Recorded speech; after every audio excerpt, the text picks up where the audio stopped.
Good evening मित्रांनो, तुमचा मित्र संतोष जाधव. आज आपण आहोत भाऊचा धक्का. जवळचं आहे माझगाव, याला भाऊचा धक्का असं म्हणतात. आणि तुम्ही बघत असाल पुरा मुंबईमध्ये जे फिशिंग, जे मासेमारीचे मासे आणतात विकायला, ही या ठिकाणावर आणतात. हा तो समोरचा जो स्पॉट आहे ना, तिकडे सगळं छोटंसं मच्छी मार्केट आहे.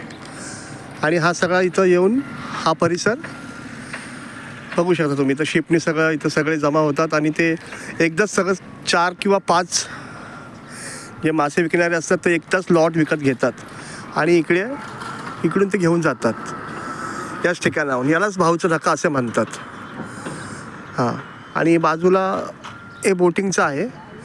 आणि जे इथून अलिबागला वगैरे जातात M2M मध्ये, ते सुद्धा इथूनच ती शिप लागते, जी 45 मिनिट्समध्ये तुम्हाला भाऊच्या धक्क्यापासून ते अलिबाग मांडवा जेट्टी या ठिकाणी घेऊन जाते. ओके मित्रांनो, धन्यवाद. आशा हा व्हिडिओ तुम्हाला आवडला असेल. धन्यवाद. थँक्यू.